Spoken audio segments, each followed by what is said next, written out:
Hello there, welcome to the Bardo podcast. What happens when things start going well and you still feel like a fraud? In today's episode, comedian Rob Copland talks honestly about imposter syndrome, self-doubt, and why success in comedy doesn't necessarily make you feel any better, and what that might mean for how we live and create. My name's Marc Salmon. I'm a comedian and practicing Buddhist and needs a lot of practice. Also spent much of my working life in adult social care. And this is a podcast about comedy, philosophy, spirituality, and trying to think differently in uncertain times. Rob is one of the most exciting live comedians on the circuit right now. His show Gimme won the Victoria Wood Award at the Edinburgh Comedy Awards in 2024. And his debut Mainstream Muck won Best Show at the Comedian's Choice Awards. And this is a very honest and open conversation about writing, performing, the Edinburgh Fringe, money, ego, and trying to find something real underneath all of it. I really enjoyed this one. So let's sit back, loosen our grip a little bit, and relax as we float downstream and enter the Bardo.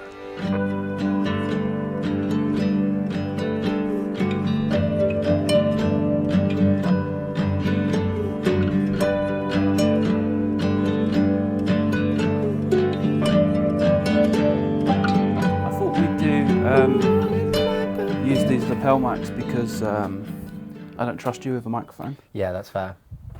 I think you say you've got the best mic handling in the business, right? Yeah, I've never said that. You intimated it. That. Well, I think it's fun that what I do with the mic. Quite often I'm like dropping it and catching it, and it's almost like a visual, like, hey, yeah. You know what I mean? Because I'm so desperate for attention. I'm like, yeah. But then also I think it's quite distracting, and it's also a defense mechanism, because when I did Dr. Brown's clowning course, the big lesson that I took away from that is that I'm constantly trying to distract the audience from looking at me and feeling. Yeah. It's so complicated comedy, isn't it? Because what did he do to you? What did he make you do? He stopped doing stuff. Yeah. You're getting angry with him. Stop doing things. And then I'd be like, I'd do a performative nothing. You know, Yeah. I'd be like, no, Yeah. okay, fine, I'll do nothing. Yeah. Look, I'm doing nothing. And he's like, no, you're doing nothing now. Yeah. And he was getting so angry with me, and then I kind of like gave up. I was like, ah. And he's like, there, right there, stay there. And now do what you were doing before, which wasn't funny, but just do it in that energy. Yeah. And straight afterwards, two people separately came up to me and said, I feel like that's the first time I've seen your face this week. Right. Which devastated me. Okay. But it was also like a profound realization that I was like, oh yeah, like I'm always high, like, because it's terrifying being on stage in front of people. Yeah. When you say, oh, I want to go up on stage, I want everyone to look at me, I'm going to be the center of attention now. But you're also kind of like, like, you know what I mean? Yeah, It is terrifying to like really be seen. Yeah. Like you can see someone but not really see them. But yeah. Did you think, did it help afterwards, after you did the workshop? Massively. It did. That was right before Gimme. Oh, great. Yeah. Yeah. And that I think was a profound lesson that I had to learn for that, especially that 10 minutes of silence at the end. Yeah. Because that was kind of the intention of it, to just like, I remember once I was having an acid trip, and we were laughing so much because I was like, comedy should just be people standing on stage and it's like, shut the fuck up and we'll see what comes in. You know what I mean? Like, put your ideas down, put your notions, put my impressive fucking rhythm, put it all down, and like, let's just see who can fucking let something in. Like, shh, come on, sit down. Shh, it's almost here. Yeah. Like, the idea of that I found really funny. Yeah. Do you know what the issue is though? Is not trusting it, I think. Because when you're in a clown workshop, you can be shit for 3 minutes and then suddenly you do something amazing, but you have to go through that process of being a bit shit for a while to find the real thing.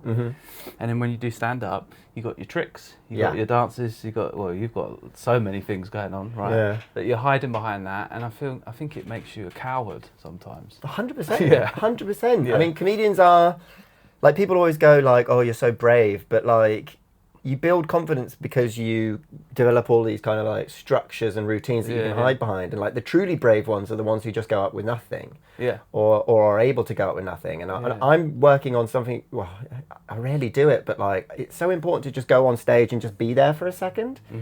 Like, quite often I'll start before I'm even on stage, like, sit down if you love sitting down, like from the back of the room. So already I'm like this. You know what I mean? Already I'm like, no one fucking look at me. Sing the song that I've got you singing it. You know, and I'm so impressed when I see a comedian just go up and be like, oh yeah, so and so that happened earlier, and hey, nice shoes, and anyway, oh, here we are. Shall we begin? Like, I sometimes don't leave any air because I'm terrified. Yeah. Aren't you?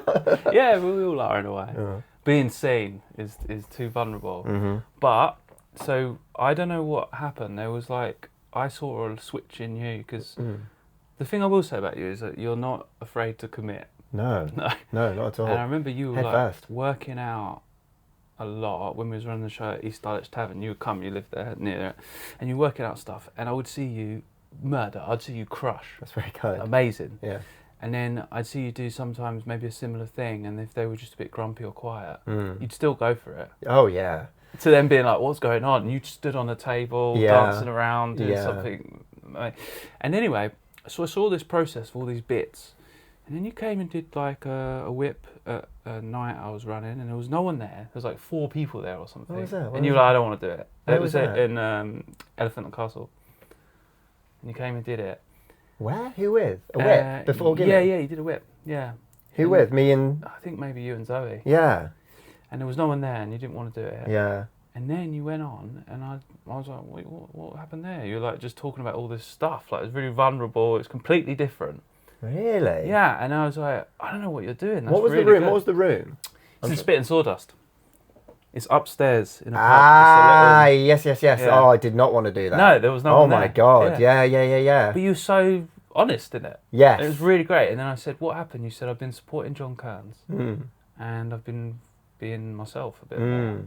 And then obviously seeing the show there, and it's like you managed to find that crazy manic stuff, but you married it to something fucking real. Yeah, I probably wasn't wearing my stage get-up, my little costume, was I? No. Yeah. No, you just in your clothes. I remember it now. It's coming back to me now, and there's that little spotlight and stuff. That's right. Yeah, I think honesty and vulnerability on stage is like the most important thing, right? Yeah. And like, truth always wins. Like, the truth prevails every time, right? And it's quite often the funniest thing. Yeah. I had like a major breakdown on like last Friday. I'd been in like a bad place for a while.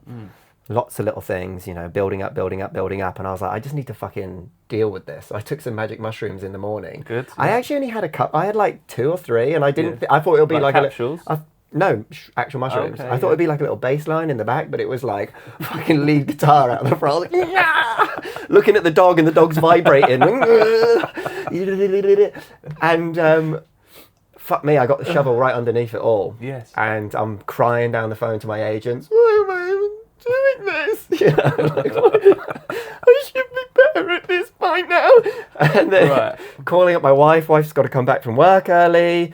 And I'm rolling around on the floor like a worm, just like a maggot, just getting all out, you know, just saying everything that I feel shit about. And like, it's so nice to just say the truth about how you feel. And why did I lead into this? Because I was being more vulnerable and stuff. So like, there's like, the truth always wins, right? And it's really, really hard being a comedian because we're surrounded by fucking liars. And there are evil people in comedy. We both know that there are bad people in comedy who've done terrible, terrible things, right? And they're on. Some of them are on TV, right? Do you see Russell Brand turn up to his court hearing the other day? It was crazy. He was wearing a low-cut top and sunglasses. A Bible with Post-it notes in it. It's very strange. And this cunt is on television, right? This cunt lives in a mansion, right? Yeah. And he takes advantage of other human beings. And he uses truth as a kind of weapon or something, because he's not really telling the truth, but he appears to be so keyed into the truth because he's got a crucifix tattoo and do you know what I mean? Like, and I find that profoundly distressing because I'm also one of those people. Like, I'm also chasing the same thing that he's kind of chasing. I want to be in front of people. I want to be entertained. I want to be bringing people together. But there are people amongst us who are doing so. Like, that gets in. But like, those people appear to be telling the truth, but they're not really telling the truth. You know what I mean? They're like using the truth. Yeah. But when you're around someone who's really open and honest, and it's so magical. Yeah, you can feel it. It's real. Yeah.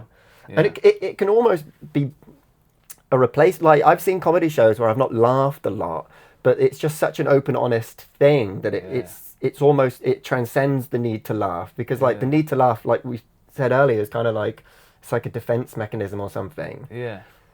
it's a richer laugh when you tell the truth. Much richer. There's a connection, and it sometimes takes longer to get there, though. So, like, when I was rolling around on the floor like a worm, and we were on psychedelic drugs, and I was on, and then I stood up and I was like, and they want me on OnlyFans. Yeah. Who's wanking to this? This fucking misery of my life. Some kid. Some people are into that. Yeah, some kid in a foreign country. Like, look how little he earns. Like, see, it's so funny because it's so sad. Yeah. And the truth is a beautiful thing, and it will set you free. So I think in moments like that where I'm like, listen, I'm not going to run my show in front of these people, but if I can just get up there and talk about something really, really like if I can like almost like have a swing at being a really honest and vulnerable person, it'll set me up in good stead. I'll be a better comedian for it, you know. And there are plenty of things that I don't put in my acts that, like, you know, I had the most difficult life. But there are certain things that have happened in my life that are kind of lodged somewhere, you know? Yeah. And it's so good to talk about those things on stage. And one day, maybe when I've got a better technical skill set, I'll be able to kind of like deal with those things on stage in front of people, and they'll be really, really beautiful. Yeah. But it's like musicians or something, you know, like at the beginning it's just like and then like later in their career it's being quiet is really scary, right? Yeah, that's what I've spoken this whole time. I'm speaking over you now. I'm like But like if we you should do a podcast where it's just we both just sit and stare at the camera. Do you feel like we need to maybe meditate a bit right now? Bring it. Do you ever do that? Do you meditate or anything? I should. Right. I should. I've experimented with breath work because I work in the bakery and it's such an intense environment to be in. Sometimes coming out of there, I'm like... So you are a pot wash in a bakery. You're still doing that? Mm-hmm. Depressingly, yeah. Well, I think you were saying though that you kind of... remember talking to you about it. You're like, I like it because I can think. Yeah. You know, it's not taking your emotional labour. I mean, I've really been torturing myself at work recently because I'm still a fucking pot washer and other people are getting amazing things in life. And I'm a good guy. I'm a good guy. Why am I stuck here? This is At the beginning it was nice, but now I feel trapped. Like, when am I going to fucking transcend this? And I don't think I deserve anything, but like I'm working so hard, yet here I am again. Yeah. You know. No, it happens to me all the time. It's hard. I had a meltdown the other day. Yeah. Because I'm, you know, working, trying to make all things, and then it's like people keep saying to me, "You need to do less stuff." But I'm like, but these are the things I want to do that keep me alive. I don't really make money from. Yeah. I don't want to stop doing that. Yeah. But because we're forced to sell so much of our time to exist, I don't have the resources anymore to be what I want to be. Yeah. And it's frustrating. And then obviously sometimes you see someone and you know, you're like, well, they're not really doing anything. They've got all this time because maybe they own property or something like that. You're like, how is that fair? Yeah, it's not fair. But you can't, it isn't fair. Structurally, it's not fair. No. But like getting pissed off at them, I can see that that's because I'm feeling like shit, but I can see that I'm like projecting it onto them. Yeah, and you're comparing yourself. Yeah, and that's when I feel like crap. Yeah, it's the worst. And you can, I mean, one can torture themselves with that kind of stuff. I do when I'm at the sink a lot more and more recently. I'm like, hey, look at you, this is what you deserve. You're like, Are you saying this out loud? No. I wish. I wish. Just your colleagues are like, this guy's intense. Well, like there'll be like comments, they'll be like, how's your day? Not as good as so-and-so's because they're getting this and I'm here. You know, all of that late. It's so bad, but like, it'll suck you in toxicity and things, won't it? You know? But yeah, life kind of isn't fair. No. And nice guys kind of finish last, but there's like an ability to master your life, right? Self-mastery is a very important thing, I think, and like looking left, looking right is not self-mastery. Looking forwards is self-mastery, I think. Yeah. I get what you're saying. I think it's both though, because it's like you should focus on, you know, what you can control, but at the same time, the structures and like the systems are pretty oppressive. When the system is fucked. When the system is fucked, it's infuriating. Yes, that's frustrating. Oh, it's just going to be footlights, is it? All right, well, I'll just fucking quit then, shall I? It's just going to be the magic gang. Yeah, the magic gang. Yeah, the intellectual elite. So let's talk a little bit about. Well, you don't want to lay into them. No, I want to leave them alone. Do not speak ill of the society. If you do, your future may be jeopardized. It does feel like that sometimes. You know what? But also at the same breath, like.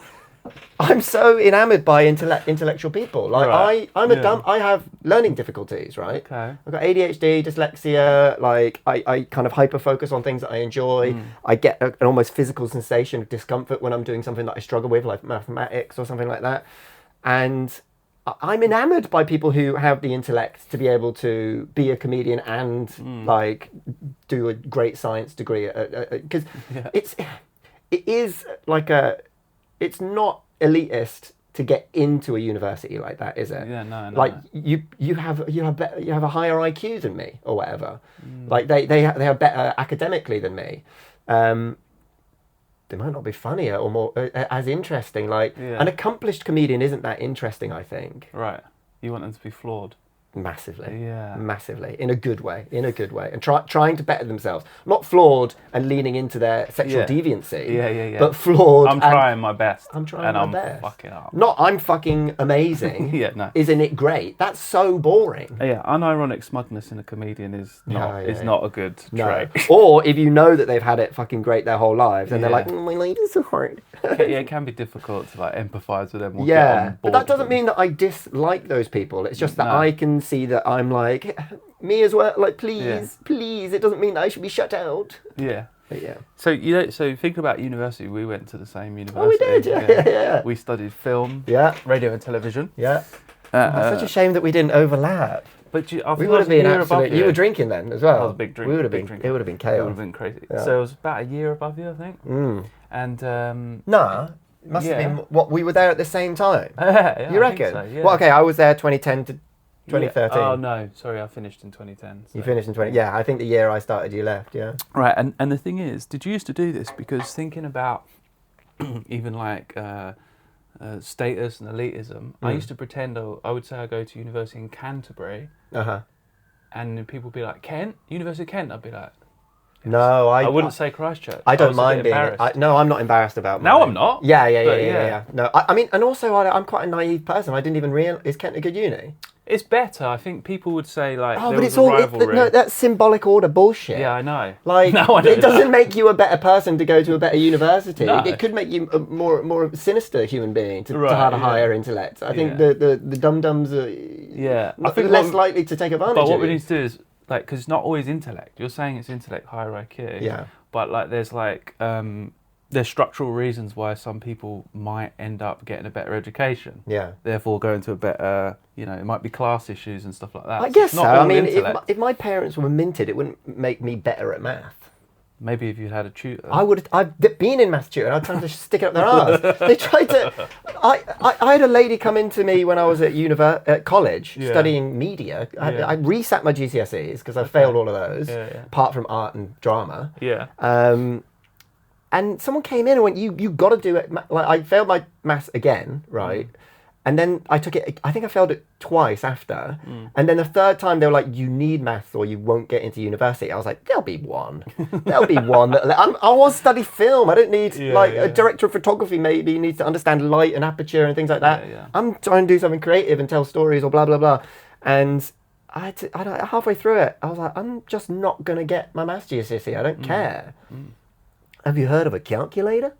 It's one of those. Like, it's going to be fine. What did you think of our degree, the film, radio, television? I didn't care for radio or television. I just wanted to study film, but no one else would let me in. I fucking applied to Warwick University, and I went around telling people I'm going to go to Warwick. And they were like, I think you mean Warwick. And I'm like, I've seen how it's spelt, mate. I've seen how it's spelt. It was all right. I mean, on our first day of university, we had to go around the classroom and say what our favourite film was. And the girl next to me went, Hollyoaks. And I almost bought... I wanted to be surrounded by like other people like Tarkovsky, Terrence Malick, and just Paul Thomas Anderson. I've got fucking Hollyoaks. Have you watched Tarkovsky recently though? It feels now because our attention span's ruined. Okay. It's so hard to watch. They're so long. I can lock into a film. I mean, I know what you mean, but like, I went to the cinema and watched Stalker. Yeah, I went to the cinema and watched Stalker, and I was just like, so fucking floaty. Prince Charles? It was actually. Yeah. I think maybe I was there as well at the same time. I thought it was pretty good, the core stuff. It introduced me to a different way of thinking. There was a guy, I found out he's recently died, called Alex Choate. Alex Choate has died? Yeah. No way. Yeah, and he was a bit of a smoker, wasn't he? He was a smoker. He'd come in, he looked like he was wearing his pajamas, he looked hungover, and he was like the first lecturer that like made me question. He had a bit of a Stuart Lee vibe, didn't he? Kind of like great. Intellect. Yeah. Kind of, And that that was pretty mind expanding actually. Yeah. Oh, God, yeah. Who was the Slovenian, Slovakia? So there was this Goran. There was this guy called Goran Stefanovski. He's passed as well. Yeah, he was amazing. He was unbelievable. He would go he'd keep talking about being in the kitchen. Exactly, I was just about to say this. And he'd go, if you need to make a film, metaphor. You break an egg! And then one time he goes to us, there's no wrong ideas. Okay, what's your idea to this guy? He goes, maybe like in a supermarket. He goes, no, that's wrong. So good. He was crazy. Yeah, he was very good. He'd like make you, this was good. He was a wonderful, like optimistic, inspiring, and Ken Fox. And I actually invited Ken Fox to come and see my show at the Soho. Did he come? And he just so happened to be like, I'm actually flying. I've retired now, and I'm flying out in 2 days. I've got a day to kill in London. I'll be there. So I put his name on the guest list, and he came by. It was so nice. He was so nice to me. I had my dad passed away when I was at uni. I didn't know that. And so I had to take like an extension. And I remember at the end of the course, Ken Fox wrote to me and said, Mark, you're really good, because he said, you're a really good writer, write it out, stick in there. And it was really fucking, it meant something. Someone was nice to me. The whole teaching staff there were really, really amazing, I think. But I guess what I'm getting at is, did you go on to do anything in film or anything? I tried. So in our final year, so I was like, my plan was to be like a film director. Yeah. I harbour ambitions one day, and I've got this crazy idea floating around in my head at the minute. It's kind of like a parasite kind of. I like the idea of like a retelling of Robin Hood. Yeah. It just feels right at the moment. Like the idea of like the rich having everything and the poor being like, this is not fair. Let's fuck with the rich. Like let's break into the houses and take the shit. They're not even using half of this shit. You know what I mean? It's just on display. Yeah. When I was working in TV, I met this guy and he collected guitars. Yeah. And he didn't play guitar, and he had like a Jimi Hendrix guitar, but he just had it on a hook in his basement. And I was like, when you meet beautiful women, do you just chain them up and put them in the basement as well? Like, you like not use these, but like these are things that they're meant to be played with. And now it's weird, the analogy of beautiful women. Yeah, you went slightly murderous. Use these things, these objects. You need to use them. But you know what I mean? But like, it's not right that a rich guy can own a Jimi Hendrix guitar and just put it up display. Oh yeah, bloody Jimmy, great, wasn't it? Yeah, and they'll go to meet like young artists that seem promising. My friend's an artist, and they'll buy their stuff and keep it in a vault in Switzerland to just hope that it appreciates in value, and they'll take bets. It's kind of fucked up. It's so gross. But that's how the artists survive. Yeah. By weird collectors buying their stuff. Yeah. That's why they want us on OnlyFans. Yeah. So what's the film? Robin Hood. Oh, I don't know. It's just a thing that I'm bobbling around in my head at the minute. You know, a persistent idea that won't go, and you're like, this might actually have to come out one day as a thing. Yeah. But did I work in film, TV? Yeah. I specialised in sound for some reason at the end, and I got really into like sound design. And there was one guy who was particularly gifted at film, like directing and things. So I was like, I want to work with this guy in my final project, and I'll do the sounds. Yeah. So I did the sound design, and like he won best director, I won best sound design, and like our actor, you know what I mean? Like our film did really, really well, because I think we were the guys who were like quite serious about it. And then afterwards I started working as like a boom operator. Yeah. I'd get jobs as a boom operator, which was weird. Like, I'd be in some bizarre situations and doing adverts and corporate things and that, and I bought some sound kit, but I didn't really like doing it. And being on set is tedious. It's the most tedious thing on planet Earth. Like the experience of watching a film versus the experience of making a film are polar opposites. You know, waking up at 4 a.m. to climb halfway up a mountain to spend all day getting 2 seconds of a shot. You know, and then I moved into TV and found it an incredibly toxic environment. Okay. Hated it. What was you doing in TV? Runner at the beginning, did that for a long time. Yeah. Surrounded by careerists who were like, and everything's, we're making daytime TV here. Let's not have a fucking heart attack over it. Do you know what I mean? And then I ended up kind of working on a lot of those like antique shows, like buying and selling things. Like David Dickinson and stuff. That kind of stuff. Like cashing your attic and all of that. And had some fun, like going down to the south of France and like being a runner on those, like working in old antiques markets and like, you know, little knickknacks and bottle of wine and a steak for £5 at lunch, and some nice people on set and stuff, and just so sick of it by the end. And then I became a data wrangler, which is a job that no one really wants to do, so people just kind of leave you alone. And I started working on those police cop action shows. Yeah. And they were all filmed out in Kent. Of course they were. Chatham and that. That's where I'm from. Yeah. So I'd like, one of the sweetest gigs I've ever had. It was right at the end. Lovely crew. I can't remember the name of the production company, Ricochet or some shit. But I'd get up every morning and just drive out to Chatham. They'd rented like a flat. They'd shoot at night because it's like night cops. So I'd wake up, I'd drive in, they'd have shot all night, they'd leave the cards on the side, I'd back up the cards, get them ready, they'd wake up, they'd go out to shoot. Like, it was like this really nice crossover where I was just allowed to just go in, I'd be left alone, back up the cards and get out of there. And I made enough money to save up for an engagement ring for my wife and pay for a holiday and all of that stuff, and that was really vital to me in my life at that point. And then when this job at the bakery came up, I was like, this is it. I can just be a comedian now. Yeah. It was the best. I'm so grateful for that position in life.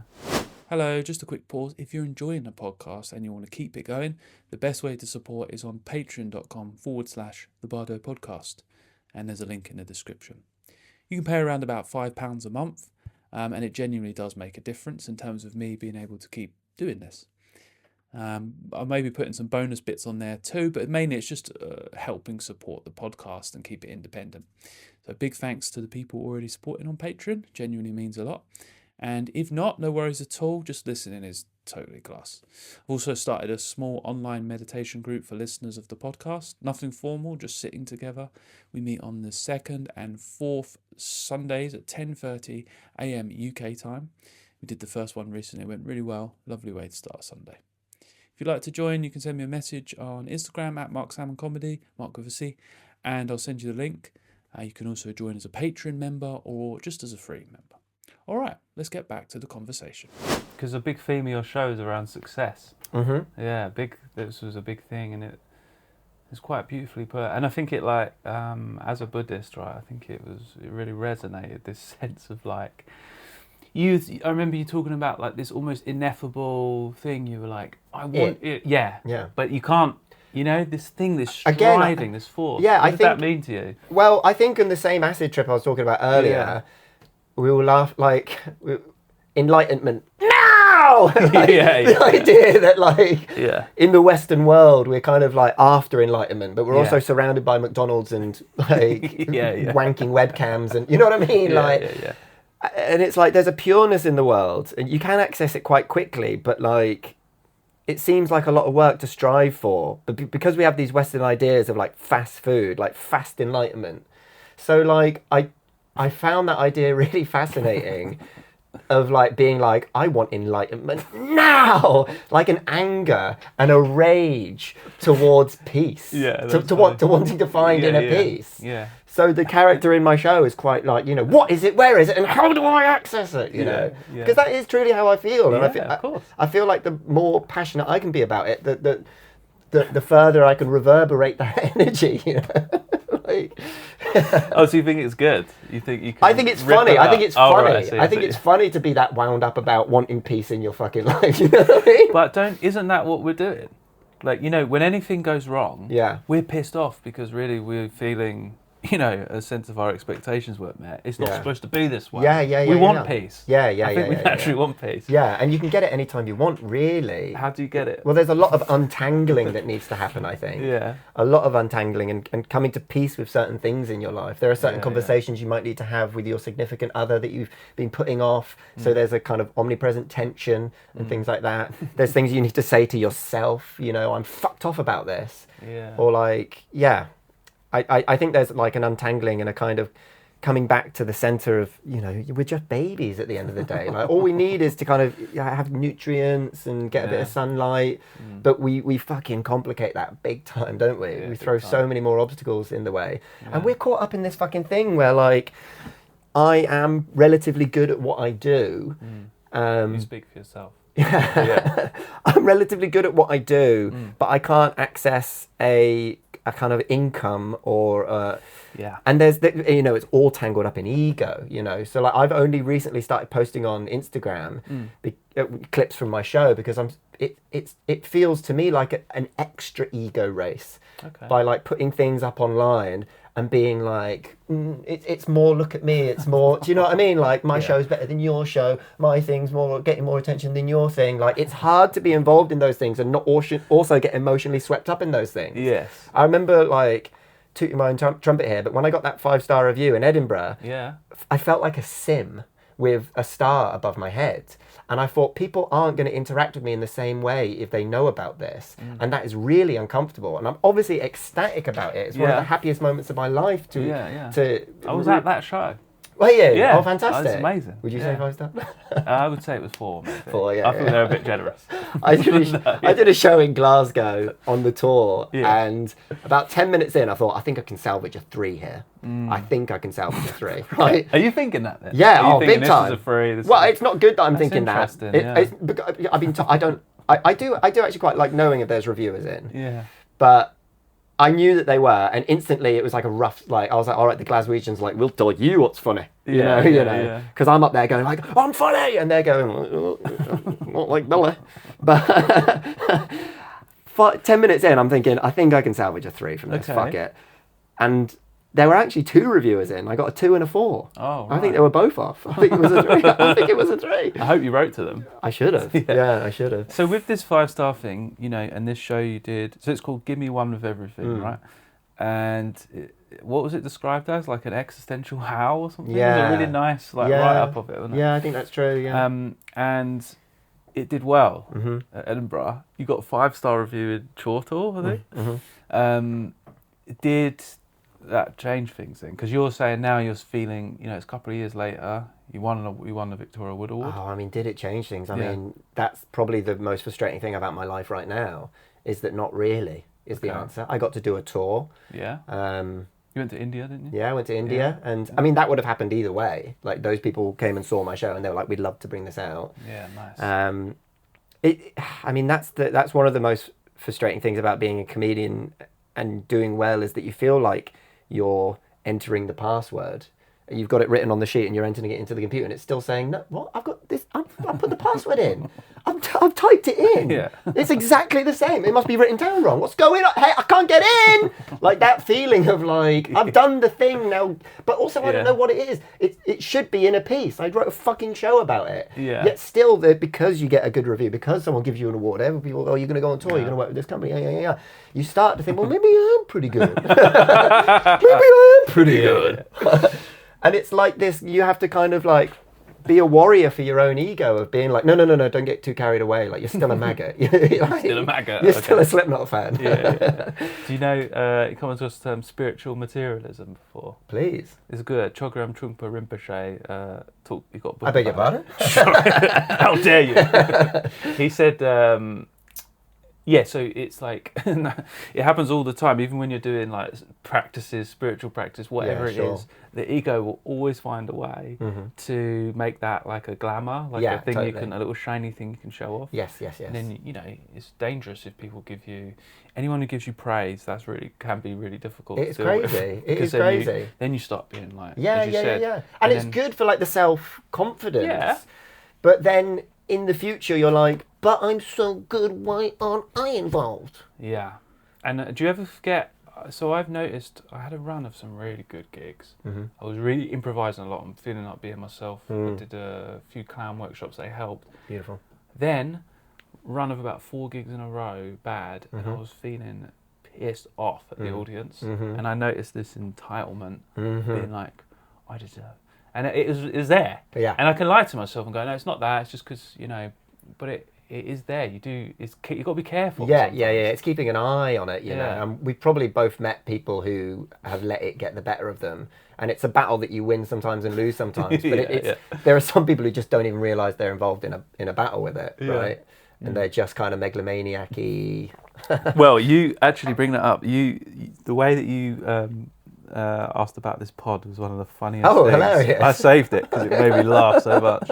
So I put episode 1 out, I think. Let me try and find this. And you just sent me this message.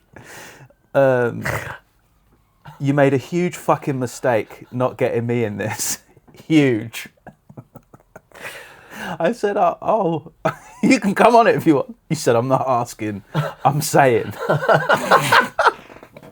Yeah. Catastrophic mistake on your part. Shame, really it is. If only you'd asked, right? Yeah. Then you sent me a picture that you took of me, because when we was at Fringe. I'd always spot you meditating and I'd do a zoomed in picture of you. We'd just take pictures of each other in the wild and send it. You started it. You sent me a picture and then it said, are you busy meditating or something? Open your eyes and live your fucking life, mate. We're all worried about you, seriously. You're sleepwalking through the best years of your life here. Sleepwalking through the best years of your life. Which is funny. Which I really appreciated. I feel... and I hope was ironic. Of course. There's something about you that I feel quite like a brotherly kinship with. Before, yeah, and I feel like I can just take the piss out of you and you'll never break. And because of that, I feel like... because in me, I'm a real boundary pusher, right? Okay. Just in my, I wind my mum up and here are the rules. Okay, let's fuck with the rules. And for some reason, I feel like I can wind you up. And it would be so good to see you tip over. I feel like I get pissed off all the time. I feel like you'd be. I find anger very funny. Yeah. Don't you? Yeah, it is funny, and if someone that can help you. Sometimes if you're getting angry and they laugh. Yeah. You start laughing. Yeah. It becomes funny, but I found with anger on stage, it's difficult for me to play that emotion. Oh yeah. Because if they see I'm really angry, they don't find it funny. Well, you can't. If it's really fake, it's not going to be any. No. Yeah.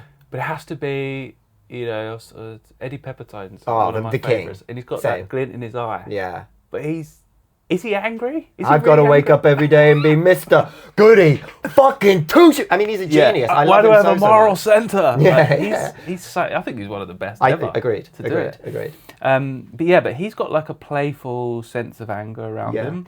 Whereas I feel like one time I got angry a couple of times on stage and it just ruined the whole gig. Interesting. Do you get angry then?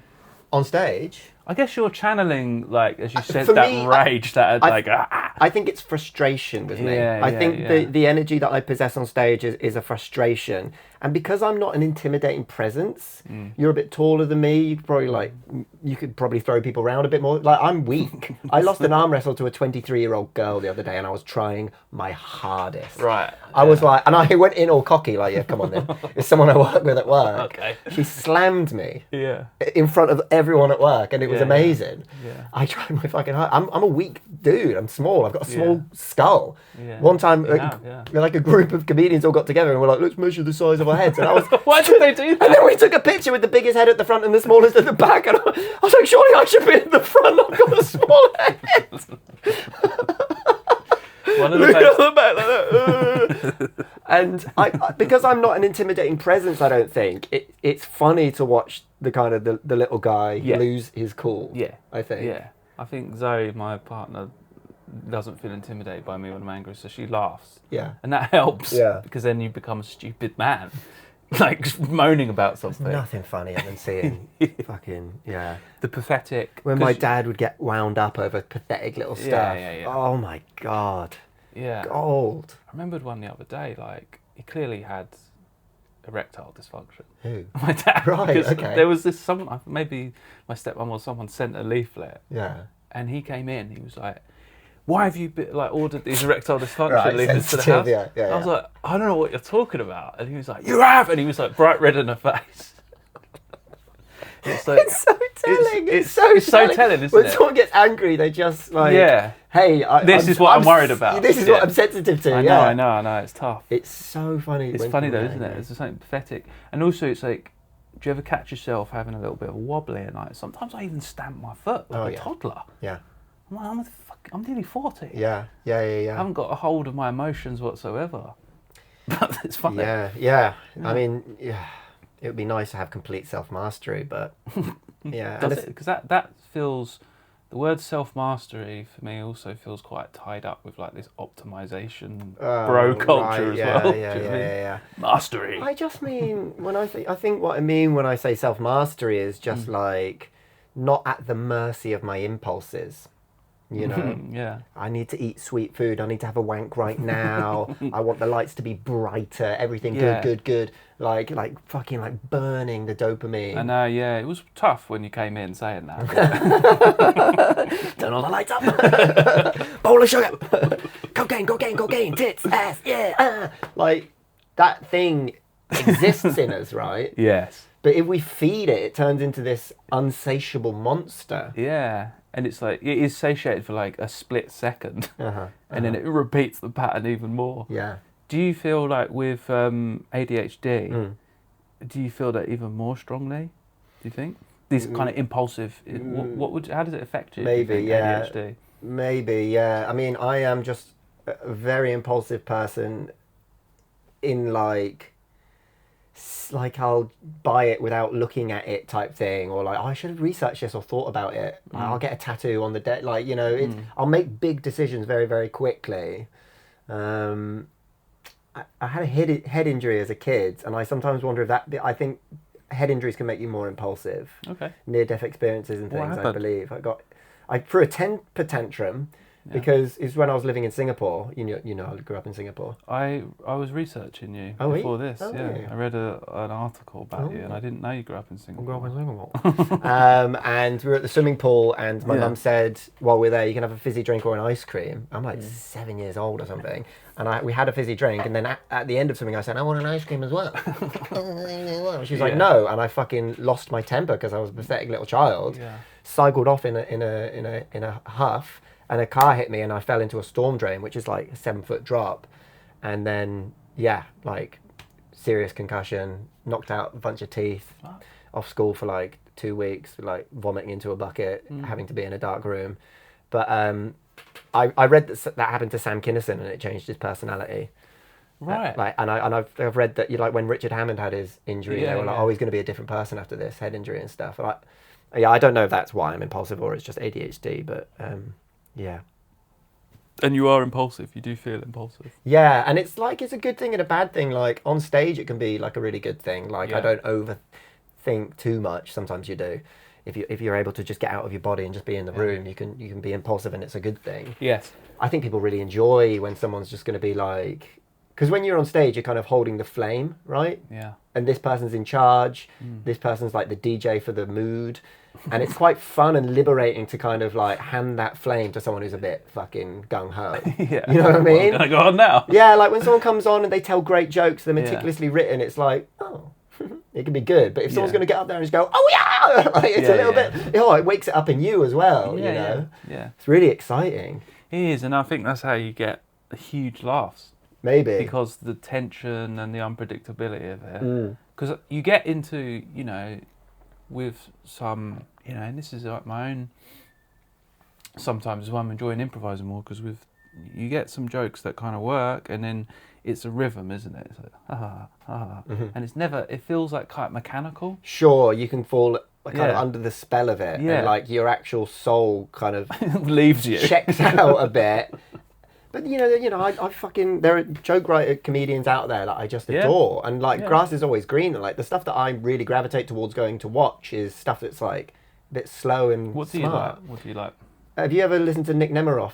No. He's sadly passed away suddenly. Oh, Zoe know him. Yeah, Zoe did know him. That's me and Zoe met like right afterwards. Okay, yeah. And his style I just adore. I mean, it's a kind of just not one trick pony, but he did a lot of pull back and reveal. Yeah. And his pacing was very original and very slow, and I am almost drawn to that because it's the opposite of what I am, and I'm not going to go sit down and watch Paul Curry and be like, I don't need, like, I'm the guy who does that almost, I don't need to watch too much of that. It doesn't get me going as much as someone who can, like, I can't do that trick. I envy that more than... People slag off like pull back and real jokes, but it's really difficult to do one properly. Yeah. It isn't like It isn't hokey. like, oh, yeah, no, yeah, or obvious or yeah. disguised. It's really hard. Yeah. And yeah, but I spoke to you once and you said you were writing jokes.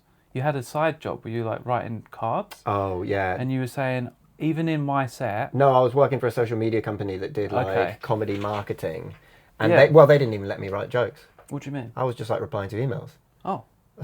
You told me you write jokes. I think they had me doing that at the beginning, and then they realised, oh right, he doesn't really know how to write jokes. They came and saw me live, and they're like, right, he can't. No, yeah, we can't put that in a. So you said though that you, even though what you're doing Yeah. is physical, Yeah. you still try and make it work both sides of the joke. You were talking to me about that once. You said that was important to you. What do you mean? You said it has to make logical sense still, even if it's crazy. So I think what I was saying there is during that job, I came to a realization that like the best kind of jokes work when everything in the machine is functioning to complement each other. Yeah. And the example from my act that I have of that is Element of P. Like H-I-J-K really does almost sound like your brain goes tick. Yeah. When I start going H-I-J-K, maybe because it's got I, right? Like when I came down and the Lord said, like it does sound like. Should we give a bit of context? Church rhetoric. One of the great bits of it, honestly. Yeah, I think about that, and I think about the little Pinky doing all the work, and then you going, excuse me. I think about that like maybe once a week. It's so satisfying when something so simple as that, like the joke can be that. Yeah, it's so good. So you run through the alphabet. You do like impressions of. I break up each section and kind of like manifest or kind of like anthropomorphize them. Yeah. And Element of P sounds like speaking tongues, and H-I-J-K sounds like a preacher going, yeah. So I just had that realization. I was in bed, I was almost asleep, and I sat up bolt right. I was like, Element of P sounds like speaking tongues. It sounds like speaking tongues. Right. And I wrote it down, and then that joke was born. But I've been working on it a lot. I've been trying to write. I've tried trying to think of it, and then the subconscious mind is working away. It wasn't just like all of a sudden I've been thinking, the alphabet. I had that note in my joke writing book for a long time. Element of P is the best bit of the alphabet. So how do I turn that into a bit? And then I was thinking A, B, C, D, boring, E, F, G, get out of my way, H, O, J, K. Yeah, whatever. What's your process for this new show? Are you working on a new show? I am working on a new show, yeah. Can we talk about what it's about? Do you know what it's about yet? You figuring that out? Yeah, I'm figuring that out. I think the most important thing in like with the Edinburgh shows and things is that people allow it in rather than like forcing it through. Yeah. I remember when I was like really early, there was like a guy who was running a gig and he was saying, I don't know what time of year it was like December, and he was like, yeah, my show's going to be about supermarkets this year and the consumer experience. I was like, what are you fucking on about? Yeah. That's going to be shit. That is going to be shit. Because you've like put this kind of like boundary around what it could be. Yeah, and like all good shows are about the fucking human experience. And the more specific you can get about your human experience, strangely, the more personal people can access it. The more personally people can access things. If you write a show about one very specific feeling that you're having or one specific experience that you've had, for some reason it's easier to project onto. Yeah.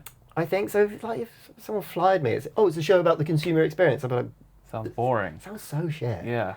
That's an interesting point. That even though you're being specific, it becomes universal in some sense. I don't know why that is. The more specific, it's more personal, you know. And we've had such an eclectic experience throughout our lives that we can strangely transpose our experiences onto anything. Yeah. Like Jaws is a film about a shark eating like holidaymakers and the dad and the local government. But for some reason we can be like, I've sensed that lack of control in my life before as well. You know what I mean? Like that's really what it's about. It's a film about a father figure losing control of his family. That's the like it's about that feeling almost. And the shark is just a manifestation of that feeling. Yes. We studied film. Come on, we know did. that. We did. Yeah. We did the same fucking course. I was mainly interested in Jaws. I think Jaws 3 is it, or Jaws 4 with Michael Caine. Yeah. I haven't seen it. don't watch it. So, yeah. So, but it's interesting to talk about the process there, right? Because I'm trying to make my hour at the moment, and I came in being like, right, this is about. I think this is about ways I want to make the world better. And then I tried to talk about. Because I'm doing this podcast is more like philosophy, often more than comedy. and then I'm like, okay, I'm going to talk about like maybe some like left like anarchist ideas and stuff like that. They don't want to hear that. Then I started saying my tongue's too small, and then they want to hear about that. That's really funny. That's really funny. But it's like, Yeah, I am. You can't force it. Yeah. But then No, somehow, you in then following that thread, it then because you can't help but be yourself, so it ends up becoming about these ideas. Yes. But yeah, that's a new thing I'm figuring out, that you can't force it. Just let it happen, and it will. Yeah, exactly. Trust it. Yeah, you kind of have to let it emerge from the mist, right? Yeah, and the more time you spend in the mist, the more the mist descends around it. But you can with my shows, I've always had like a kind of like MO. So like the first one was like, I'm going to start the world's first comedy mosh pit. Yeah. Like that's like the MO, and like great, we're like the kind of that's the pool at the bottom of the mountain. We start at but how do we get there? That's going to be fun. And then the next show I was like, well, I actually feel kind of like cringe about what I did. About like forcing people up onto the stage, like dance with me. Is that true? You did yeah, feel I felt like a maggot again, like because I was like, oh, it's so pathetic that I kind of like forced this contrived moment of togetherness. I was like, what's the opposite of that? That might make me feel better if I push. Like, and I like it when artists go like, I'm not going to do the same thing. I'm going to do the fucking opposite. Let's go in the other way. And I'm all about like each Edinburgh show should like change you as a comedian and like make you grow in a different direction. You know, the sun moves and the flower leans that way and this way. And I thought, what's the opposite? I was like 10 minutes of silence. And then I was like, oh, that is like, I don't know if I could do that. It'd be cool if someone did that. You know that feeling where you're like, it would be cool if someone did that. That's good that you went for it then. Yeah, so I was like, maybe I could pull this off and it would be interesting and profound. Yeah. And also in like, not cynical, but like in a kind of thinking like a business person. Like, I think it's important if you want to create a word of mouth buzz about your show, to have something in there that when people leave, they're going to be like, oh, like Martin would love this. I need to tell Martin. I can't tell him what it is, but I just go, Martin, you have to go see this show because the thing happens. But I'm not going to spoil it for you. But you got, like, and I love that feeling when someone says that to me, and I'm like, oh, this sounds really cool. I want to go see what it is. There's real like beauty to that mystery of creativity that when you want to share it with someone, and it's So with the show Gimme, so are you going to release that at all anywhere? I don't know. It's that ego. I'm scared. Oh, I'm ugly, and I'm just a pathetic little guy screaming on the stage. So good, look at me, man. Look at me. So good. Well, then maybe putting it out makes it not as good, and all of this stuff. I do have a recording of it, and right now, like I said, I've only just started clipping up bits of it and putting it on my Instagram page. But I might put it behind a paywall. I don't know. I don't know. It's scary. For some reason, I find that really scary. If people are in the room with me and we're having this, because I don't, it's not as fun and it's not as sexy. Like, I love the live experience of like being at a show. It's a show you want to be there, isn't it? For that like, you see a band and you leave sweaty and you're steamy. Yeah. If you watched a recording of that, you'd be like, well, maybe it wasn't as good as I first thought. I was just in it and it was fun. Yeah. So with the silence, then, so you go, okay, I'm going to do 10 minutes of silence, and then. How did you start with 10 minutes? Did you start with 1 minute? No, I started in previews just building up how far I could go comfortably and trying to find things to do without being like, this is like a moment for like when I was a kid, right? And I was diagnosed with ADHD. Yeah. I had to go to these like meetings, like I guess they were like therapy or something, but they'd take like my blood temp, whatever would you do, the blood pressure. Why are they taking your blood pressure? Because I'm on fucking Ritalin. Oh, right. I'm basically taking cocaine every day of my life. I had a little bit of that, Yeah, a little bit of coke. A little bit of Ritalin. Just a little bit before school. Right, yeah. Well, I mean, coke does to people with ADHD a little, it kind of gives you a bit of a Ritalin kind of, but we get the dopamine and, but, so I used to go to these sessions and stuff, and I remember once I think they had like a student in who was like doing research on ADHD or something, and he sat down and interviewed me with a tape recorder, and at the end of it he said, now looking back, it was like a clever little trick he did, little pervert, but he said, there's just 5 minutes of tape left. God. We have to run it out, but I've run out of questions for you, so we're just gonna have to sit here and let it run out. And obviously he was putting someone with ADHD in a position where they had to sit in silence for 5 minutes to see how they get on. Yeah. And I think that was like in my psyche with this 10 minutes. It's kind of interesting. It's like, let's wind this fucking thing up. Because the whole show is like me winding myself up about this success I want so badly. Yeah. And then just going like, you're not going to get it. Sit there and deal with it. Shut the fuck up for a minute and let it in. And see if you can really sit in this. And I couldn't. I had to build a human pyramid. I had to fucking bring Uncle George out and kill Uncle George again, and we can all laugh at that. And also, I think what I noticed with my shows and just my creative process that happened very, very organically is that the end of my shows would always be a kind of manifestation of the things that I spoke about in my show, in a kind of Chekhov's gun way, where it's like, and I discovered this by mistake when I was doing like a 45-minute, like my first solo thing. I would start the show just to kind of like bring people into the room by, I'd have my bucket for later by the door, and then I would go to the other side of the room and I'd like push one shoe off a little bit and then try and fling it into the bucket. If it landed in, everyone's like, "Way!" And if they both miss, it's like whatever. But if I could flick one shoe into the bin, at the end I go and I get the bucket and I go, right, it's bucket speech time. Pull a shoe out. Oh, it's like a visual callback to the very beginning of the show. Nice. And then also I had a joke about say cheese, and then I was like, I can't remember what the bit was, but I can't remember what the bit is. But then I'd pull a camera out and I go say cheese and take a flash picture of everyone. So it was like this manifestation of like, oh, here are all the things that we've been thinking about in the last minute. Now you're seeing them. It's like a pop up. Yeah. They're all coming into the room and it's really satisfying and fun. Yeah. It's almost like like when film credits are like all the characters like. Yeah. And then it's their name. My shows are like visual credits, picture credits. And then, so during the 10 minutes, I was like... that might be fun, actually. I can start to like bring into the room all of the ideas that we've been thinking about and like show rather than tell kind of thing. Yeah. Just thinking about that film credit thing, has anyone ever, maybe I'll do this at the end of my show, the music plays. You know, they have to stand like that. Yeah.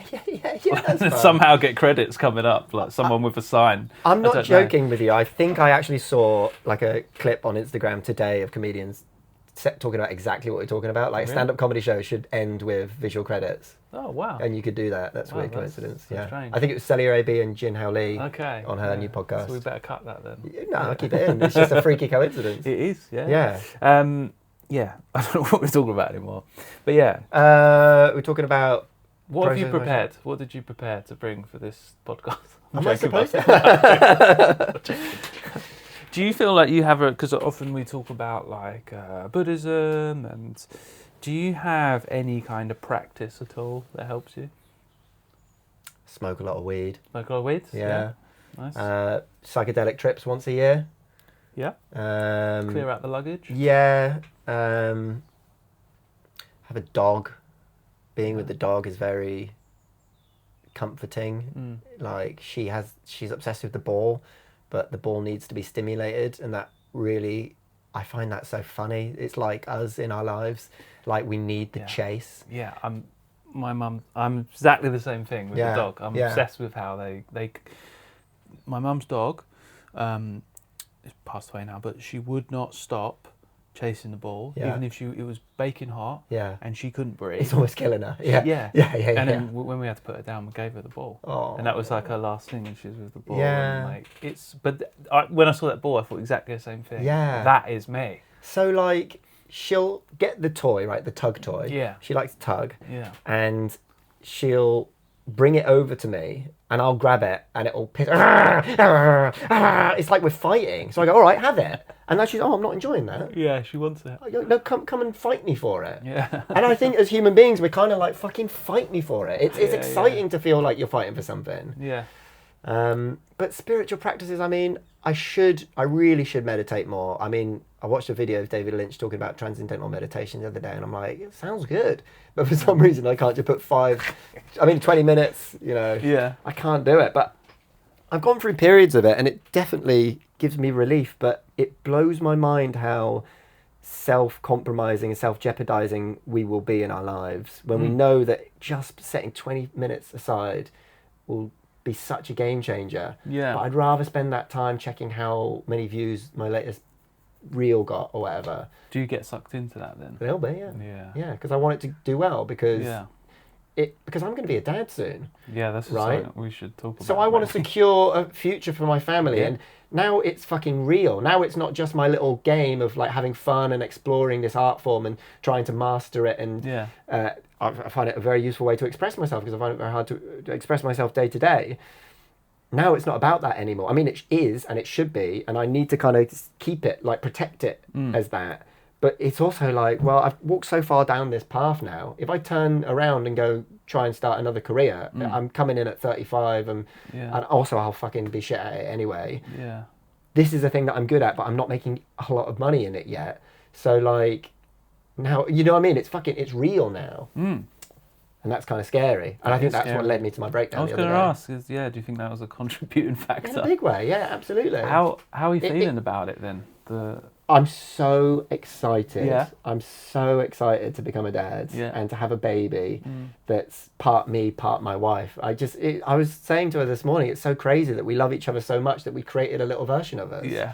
It's fucking crazy. It's weird, isn't it? It's so bizarre. And we were just sat there playing music to her tummy, watching the baby kick this morning. And she got a big bump? Yeah. She's like, I don't know how many months, but it's like 6 months or something. Yeah, 6 months. And it's... Wow. You can see it when it moves around in there, and you go and do the ultrasound and you hear the heartbeat. It's just amazing. She's like you, swinging the umbilical cord like this. It's doing that in the ultrasound. That's really exciting, man. It's so exciting, and but also scary. Do you think? Well, like there's a big part of me that like I'm kind of like confronting these strange fears that I didn't realize I'd have amongst other comedians about them finding out that I'm going to be a dad and then thinking like, oh, he's just a dad now.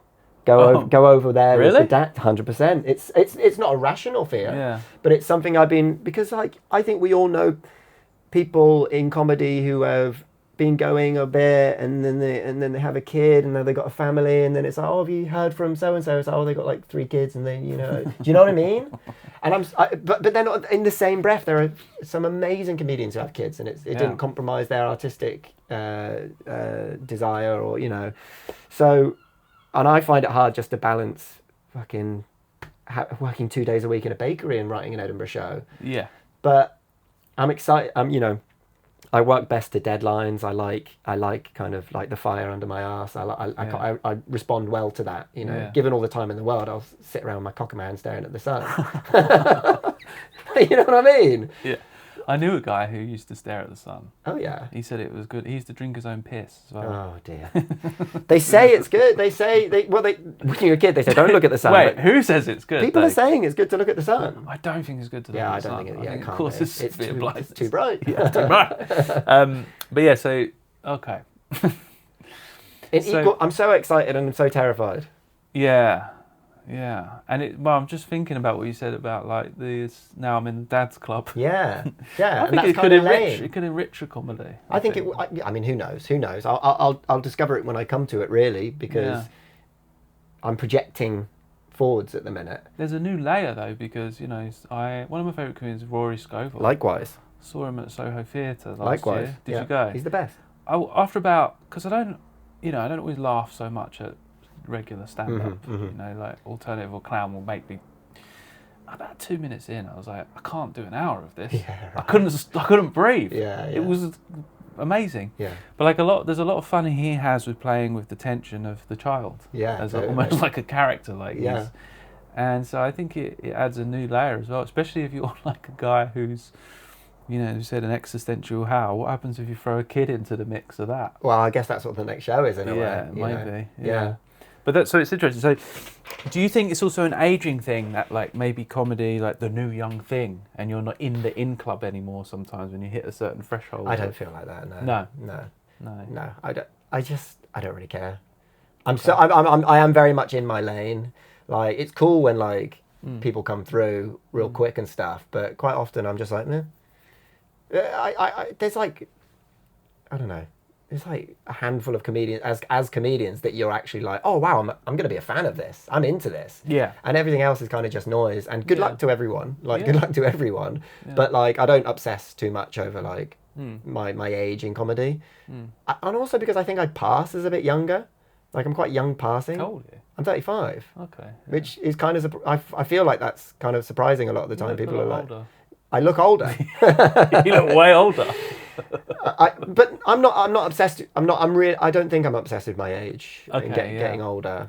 I quite like. I'm 38. Yeah. And I quite like it. I always wanted to be older. Yeah, I can't. I think I want to be an old man. Yeah. Because then I feel justified. Yeah. In like being a bit like, oh, I'm fucking old. Yeah. I don't know anything. The only thing about the age, I think, is sometimes like the English or the British comedy industry, like the string pullers, are almost a little bit like, and she's only 17. Yeah. Like, you know, like, Yeah. I feel like they can be a little bit like, we've got a new one and she's so young. Yeah.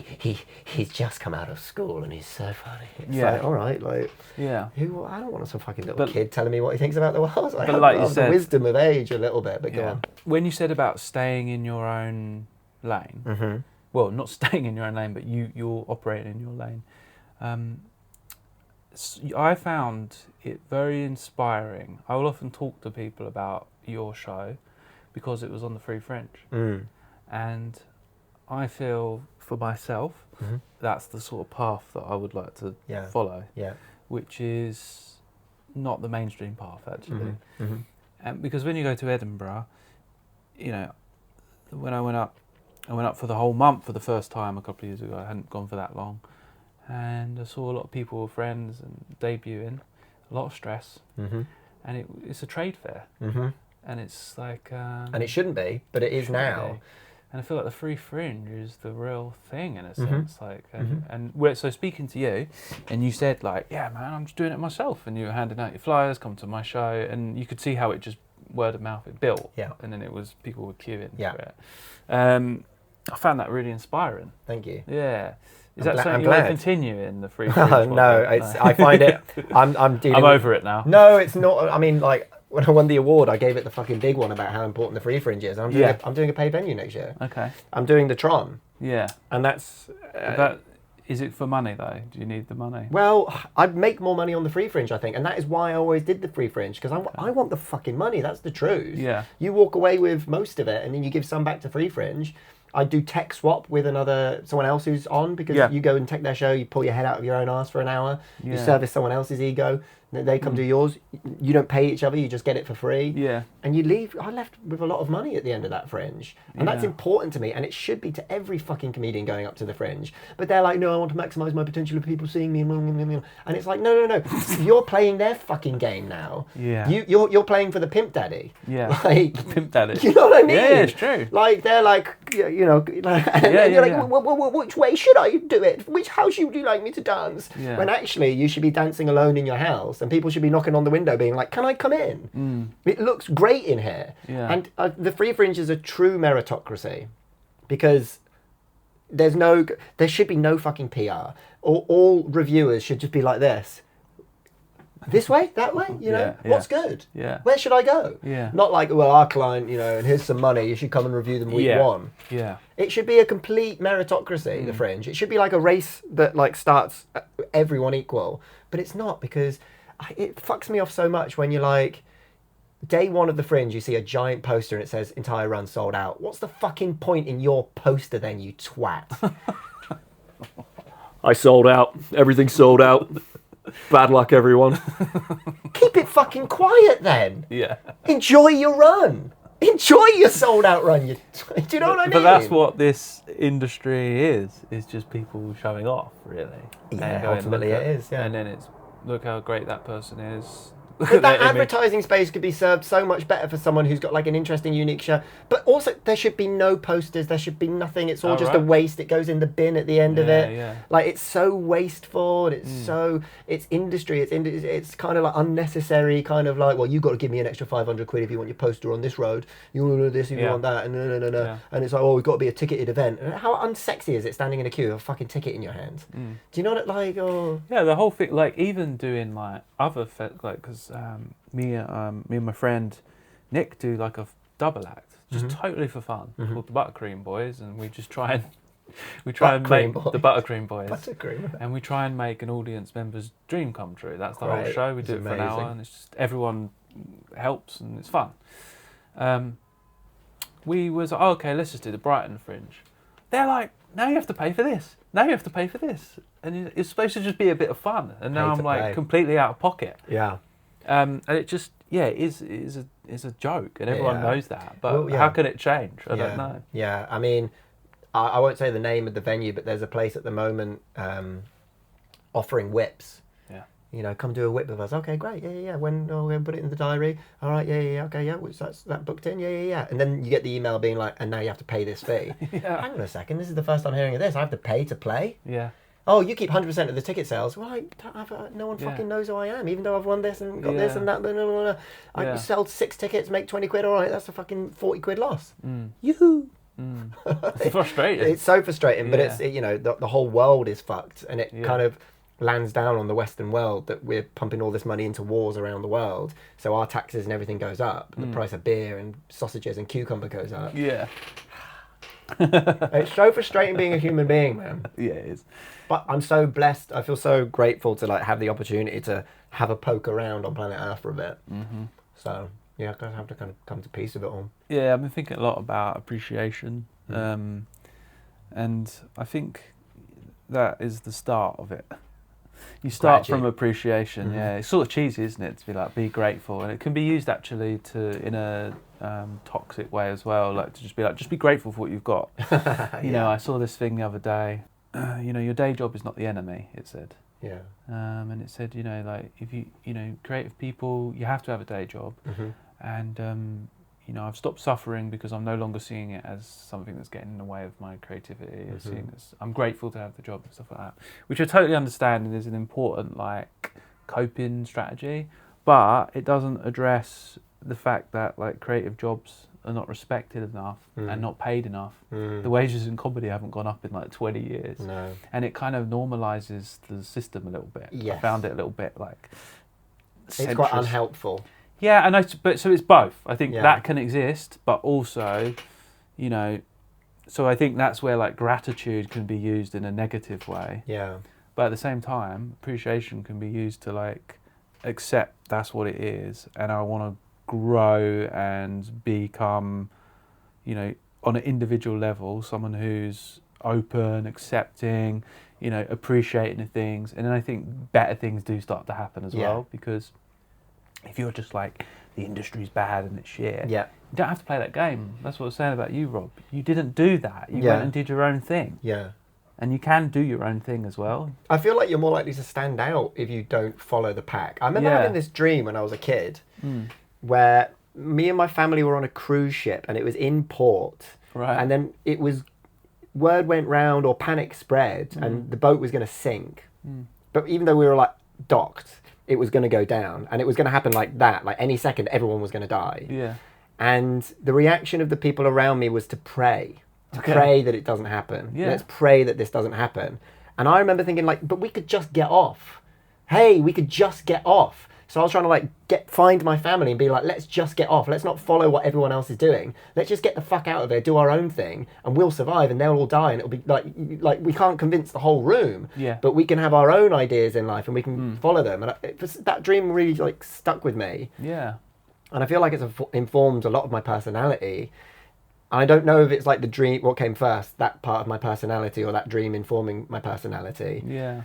But yeah, I've always been someone like, so I've been doing hypnotherapy, right? Okay. Yeah. I've been doing hypnotherapy because when I sit down to write comedy, I descend very quickly into a kind of, just kill yourself. Like, this is hard, so put a gun in your mouth. It's so hard to write comedy. It's so you forget. hard, yeah. And then And also, fucking get pissed I'm like a performer who had to learn how to write, not a writer who had to learn how to perform. And I put so much of my energy and my attention into being the performer that like I've got this batch of jokes. Like when I have a batch of jokes for a show, I feel like it's a fucking miracle. Yeah. And I'm like, holy shit, I've got these jokes. And then I took it on tour, and then I did this, and then I just avoided doing the work for such a long time that next time I sat down to write, I was like, oh my God, I've been doing this for 10 years and everyone thinks I'm great because I've got this great review and this award, but I'm actually shit.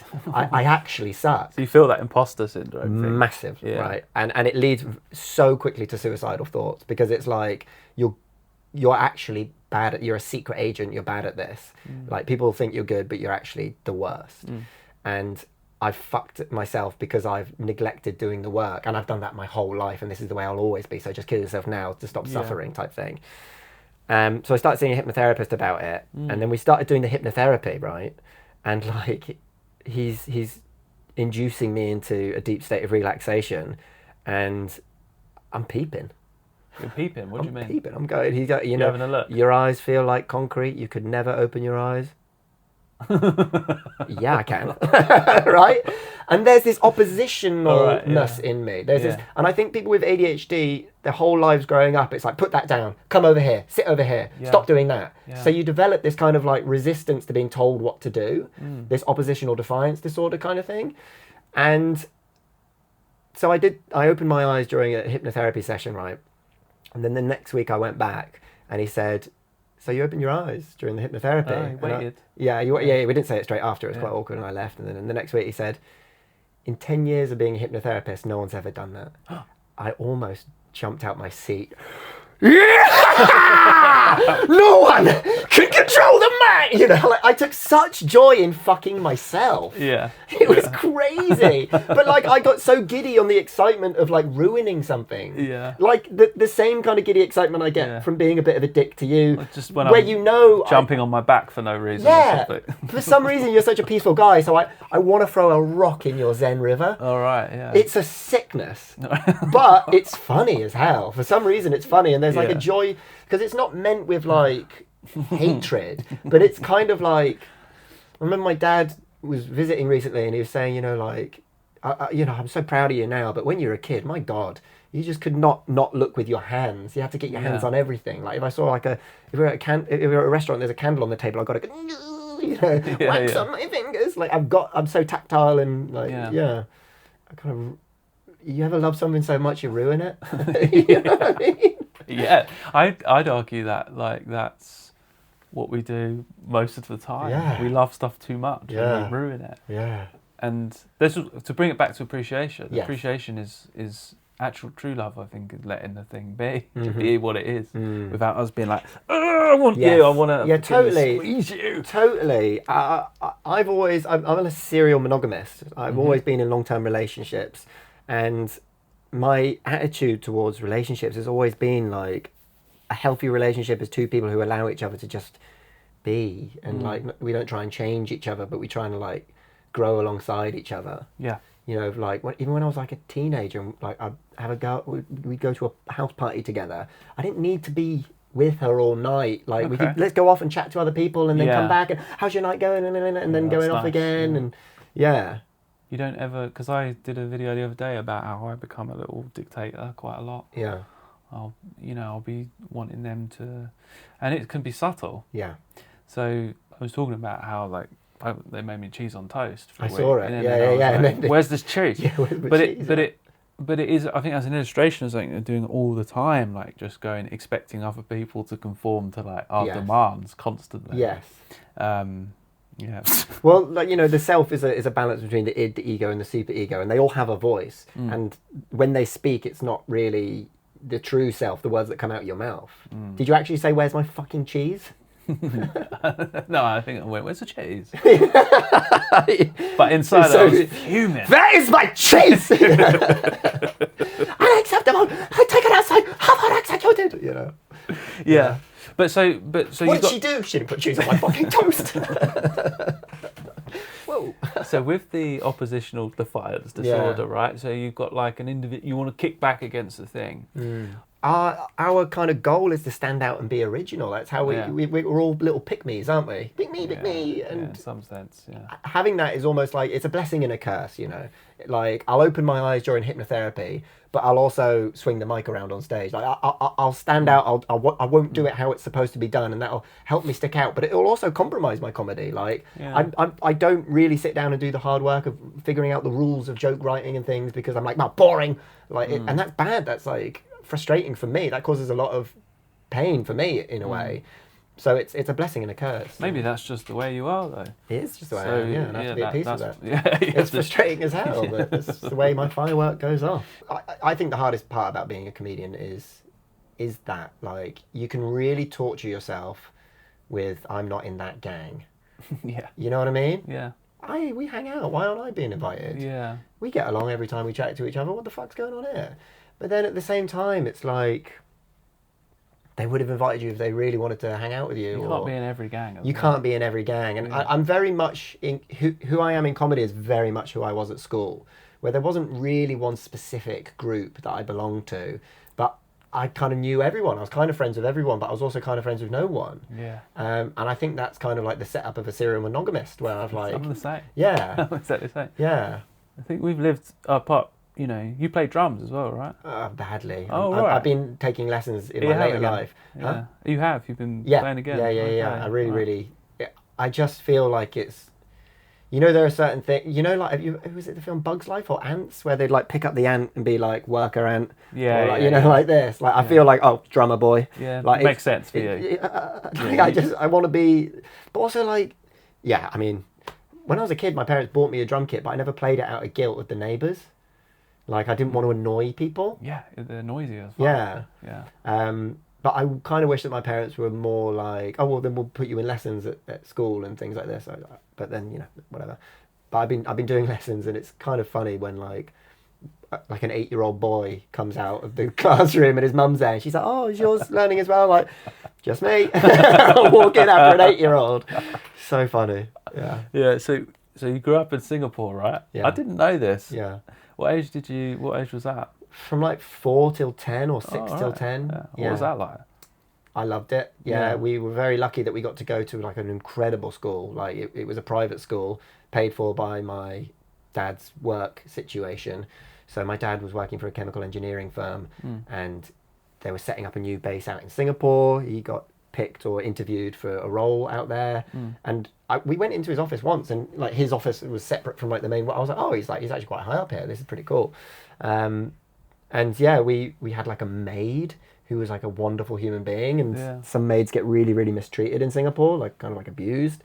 But it was like having an older sister, and it's weird because I'm quite like a lower middle classy. I'm like a normal.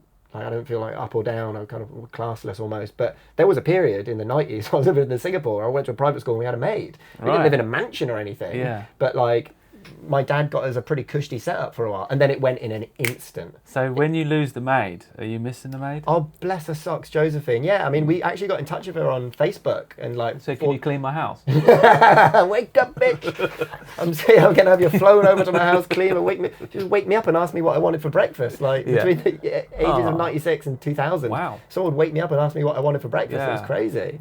Yeah. I'm not like a sport brat now because of it, like, but it was an amazing thing to have. And anyway, enough about the maid, but like, enough about her. Okay, back into your closet here. We're talking here. Us men are talking. God bless you, Josephine. We went to this amazing school. I got diagnosed with ADHD out there, right. And it was so cool. Like the teachers were all so compassionate. You're young to know that. Oh man, everyone fucking self-diagnosing now. I'm like, where were you in the fucking 90s? You know. Yeah. But like, it was amazing going to like a school where the education system was like smiley, happy faces, trying to help you, to like moving to Southampton and like turning around to make the person behind me laugh and then going, Robert, outside 10 minutes. Like a dog, you know. Like I had some maths teachers that just broke me a little bit. Yeah. And then so why did you come back to England? Oh, I think my dad told everyone to fuck off. Okay. I think. The whole of Singapore. I think that the firm that he was working for got taken over by Americans. Yeah. And my dad's got a little bit of a chip on his shoulder about being told what to do.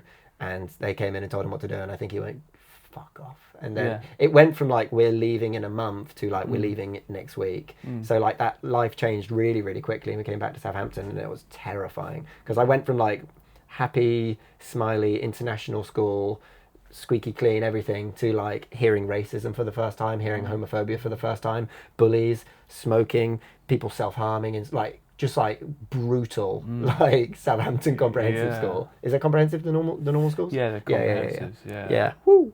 Yeah. I remember like asking my mum what cunt meant, because just hearing people shout it in school and like racial slurs, racial jokes. She said it's you. Yeah. I always thought that cunt was a tribe in the rainforest. I thought they were saying cone. Cone, really? Yeah, because you don't have a conceptual apparatus for that, do you? You're like, they're talking about cone? I thought that cunts were like the tribe in the rainforest. For some reason, funny, I thought they were like, the tribe of cunt. Yeah. But yeah, like hearing like racism for the first time and not understanding having just been friends with like someone from Sri Lanka, someone from Norway, someone from Switzerland, someone from India, like just all of my friends were just like a mishmash of everything, and then all of a sudden it's just all white kids like slaying on people from just blew my mind. Right, shit. You're like, you hate these people, you haven't even met these people, you idiot. But then it's just their parents, and they were just like this horrible trickle down of hate. Yeah. You know what I mean? So I think let's wrap this up, right? And I think one thing I want to do is reflect upon. We were talking a little bit about. Spoke about success. It's a theme throughout your shows and life, I think.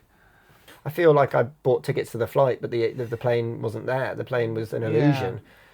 Or like, you know, like. So where, and now you've got this, like, you feel sort of a financial pressure perhaps because of the child and stuff like that. So is that what the show's going to be about the fact that this isn't it? Yeah. So that wasn't it either. Yeah, exactly. Is there ever an it? Temporarily, yeah, it's liminal, I think. But there's like a, you know, family, I think, you know, like your home and family and like love and compassion for each other, and you know, even just for yourself, love for yourself is you know, you know. But there's moments where you're just watching a band at Glastonbury and you're coming up on fucking MDMA and you're like, oh, this is it. Yeah, you know? You really think that's it? This is it. Yeah. I find it so funny that comedians get asked, like, what's the worst heckle you've ever had? And musicians go, like, what's the meaning of life? Like, an interview will ask, like, what the lyrics... You have this direct line to God, it seems. And comedians just like, what's the shittest thing you've ever had to put up with? Like, it's so frustrating. Right, what do you think the meaning of life is? Let's end with that. Well, I mean, like I say it on stage a lot of the time at the end of my act, I say, be kind to yourself, be kind to each other. It's all we've got. We've got one chance at this. Yeah. Let's not fuck it up. Yeah. And it's to kind of resist the temptation to be evil, because it exists within all of us, and anyone who says it doesn't is an idiot. No, I'm a good person, man. I don't have bad thoughts. Yeah, the amount of like arses I want to reach out and grab. Like, I'm a human being. Right. But we don't do that thing because we know that's a massively inappropriate thing to do. Yeah. You know what I mean? Yeah. Like, it's crazy when I meet people and they just, no, I'm a good guy. So we battle. We are yin and yang. Like, it's all in there. Yeah. And that self-mastery is part of it. So I think it's being a good person, even though we have sinister desires. And accepting as well that we all fuck up. Doesn't mean you're off the hook. Means you change. You go, I don't want to do that again. Like, you know, and there's sometimes in the New Age movement where it's like you become the light and you become only good, then the shadow gets big. And then you become like a destructive guru who's like got all these disciples that they're having sex with. Well, like the BTK killer. Who's that? The BTK killer, bondage, torture, kill. He was like a prolific serial killer in like the 80s in America. He was the head of his local church. Right. You know? Yeah. This guy's presenting, hey, I'm Mr. Good Guy. Yeah. He's murdering children in the back. Yeah. You know? So the meaning of life is... Don't trust people who think that they're who come out and say, I'm the greatest guy on planet Earth, because we're all so flawed. Be kind. Be kind to each other, be kind to yourself. Yeah. It's so simple, but it's so effective, I think. Yeah. You know, stay curious and be kind. Yeah.